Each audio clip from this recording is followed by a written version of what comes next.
So hello everyone, I am back with yet another video जो कि based है CA final law के ऊपर। सो यहाँ पे क्वेश्चन है section number 239, that is preservation of books and paper of amalgamated companies. So यहाँ पे हम रीड करते हैं क्वेश्चन को फटाफट। सो सीपीआर लिमिटेड और टीजेसी लिमिटेड जो है एक wholly owned by the government of Tamil Nadu. CPR limited और टीजेसी लिमिटेड एक वोली ओन्ड कंपनी है गवर्नमेंट ऑफ तमिलनाडु की। And as a policy matter government यहाँ पे एडमिनिस्ट्रेटिव ऑर्डर निकालती है कि हम टीजेसी लिमिटेड और सीपीआर लिमिटेड को यहाँ पे पब्लिक इंटरेस्ट में यहाँ पे मर्ज कर देंगे। पब्लिक इंटरेस्ट में क्या कर देंगे? मर्ज कर देंगे। एंड यहाँ पे मर्जर हो जाएगा is required to be filed under the provision of the company state authority with whom the application for merger is required to be filed. यहाँ पे अथॉरिटी बतानी है to whom the application for the merger is required to be filed under the provision of companies act 2013। Also state करना है provision जो govern करता है preservation of books and record of TJC limited after merger under this set act. So after merger के बाद यहाँ पे preservation books and record of TJC limited के बारे में यहाँ पे बताना है कि क्या प्रोविजन है।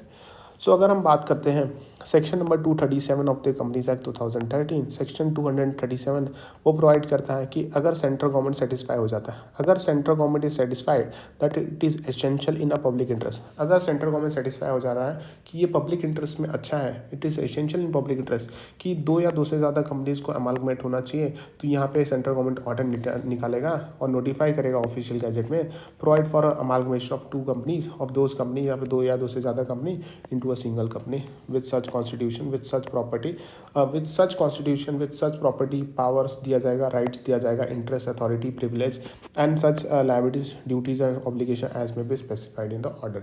तो ऑर्डर में यहाँ पे स्पेसिफाई किया जाएगा कि उस कंपनी से जो अमालगमेशन होगा तो क्या क्या प्रॉपर्टी मिलेगा, क्या पावर्स, क्या राइट, इंटरेस्ट, अथॉरिटीज, प्रिविलेज या फिर लाइबिलिटीज, ड्यूटीज एंड ऑब्लिगेशन जो भी रहेगा सब यहाँ पे ऑर्डर में बताया जाएगा। तो प्रेजेंट केस में क्या हो रहा है, सीपीआर लिमिटेड और टीजेसी लिमिटेड जो है एक होली ओन्ड गवर्नमेंट कंपनी है तमिलनाडु की। As a policy matter government यहाँ पे एडमिनिस्ट्रेटिव ऑर्डर निकालती है कि हम मर्ज करेंगे टीजेसी लिमिटेड और CPR limited in the public interest. तो कंक्लूजन ये है कि एप्लीकेशन फॉर द मर्जर यहाँ पे रिक्वायर्ड है to be filed with the central government. Central government के पास यहाँ पे एप्लीकेशन जाएगा and it may by order notified official gazette provide for the amalgamation of this company, यहाँ पे अमालगमेशन करवा देगी। फिर दूसरा वाला पॉइंट आता है यहाँ पे एप्लीकेशन ऑफ मर्जर यहाँ पे फाइल्ड कहाँ जाएगा? सेंट्रल गवर्नमेंट के पास जाएगा। सेकेंड वाला पॉइंट यहाँ पे पूछा गया था कि प्रोविजन बताना है governing the preservation of books and record of the TJC limited. Section 239 यहाँ पे अट्रैक्ट होता है, वो बोलता है कि provision preservation books and record के बारे में कि books and paper of the company which has been amalgamated, ऐसी कंपनी जो अमालगमेट हो गई है या with or whose shares has been acquired by another company under this chapter shall not be disposed of with a prior approval of central government। तो books and paper जो होगी अमालगमेटेड company की उसे डिस्पोज ऑफ नहीं करना है without the prior permission of the central government. And before granting such permission, जब central government यहाँ पे परमिशन देगी कि डिस्पोज कर लो तो गवर्नमेंट यहाँ पे अपॉइंट करेगी एक पर्सन जो एग्जामिन करेगा बुक्स एंड पेपर को, जो एग्जामिन क्या करेगा बुक्स एंड पेपर को, or any of them for the purpose of ascertaining whether they contain any evidence of commission of an offence in connection with the promotion or formation of or the management affairs of the transfer company or amalgamation of acquisition of the shares. मतलब ये बोल रहा है कि central government permission देने के पहले before granting सच permission central government यहाँ पे अपॉइंट करेगा एक पर्सन को जो एग्जामिन करेगा books and paper or any of them for the purpose of असर्टनिंग।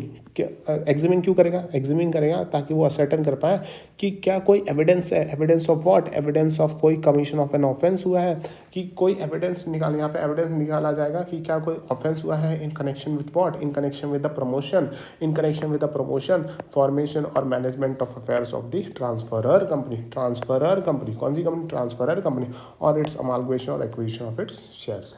तो इसी के साथ ये क्वेश्चन यहीं पे खत्म होता है। Thank you so much.